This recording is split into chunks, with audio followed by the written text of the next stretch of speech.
एक भौतिक राशि कैपिटल एस बराबर ए स्क्वायर बी क्यूब अपॉन सी अंडर रूट डी में ए बी सी तथा डी के मापन में त्रुटियां क्रमशः 4%, 2%, 3% तथा 1% है।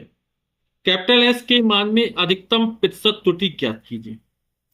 ये जो 4% दे रहा है वो ए के मापन में त्रुटि है, यानी delta A upon A into 100, इसका मान हमको 4% दे रहा है। इस तरह बी के मापन त्रुटि यानी delta B upon B into 100, उसका मान 2% दे रहा है। ठीक है, तो इस सवाल को हल करते हैं अपन लोग। तो भौतिक राशि एस बराबर हमको दे रहा है ए स्क्वायर बी क्यूब अपॉन सी अंडर रूट टी।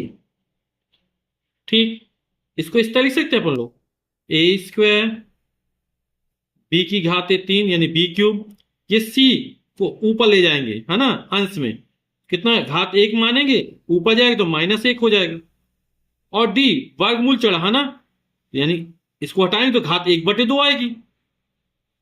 ठीक है, जैसे अंडर रूट एक्स का मतलब क्या होता है, एक्स की घात 1/2, और इसको जो ऊपर ले जाएंगे अंश में ले जाएंगे कितना हो जाएगा, डी की घाते -1/2। ठीक, अब हम एस के मान में अधिकतम प्रतिशत त्रुटि ज्ञात करना है।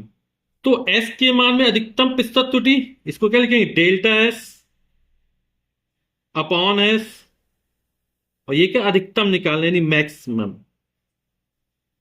इंटू 100 बराबर कितना हो जाएगा, जो घात में संख्या होती है वो आगे आ जाती है, तो जो हो जाएगा 2 delta A upon A into 100।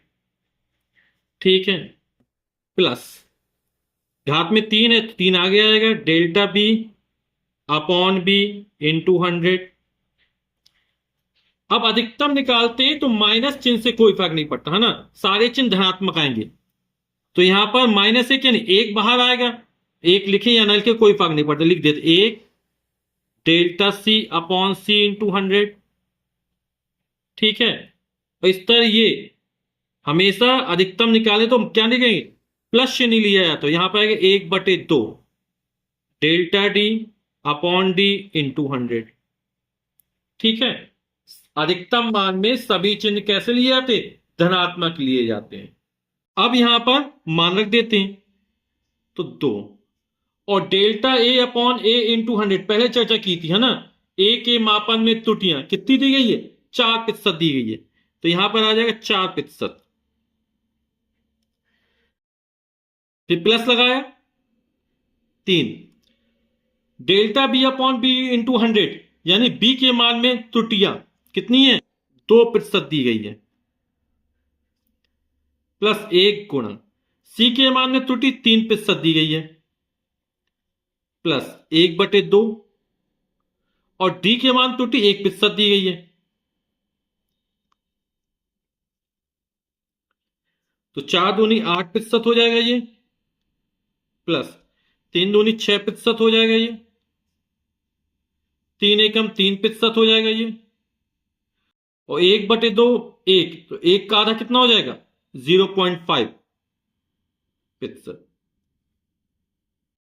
तो सभी को जोड़ देंगे, 8 6 14 3 17 और 0.5, तो हो जाएगा 17.5%, और यही हमारा उत्तर हो जाएगा,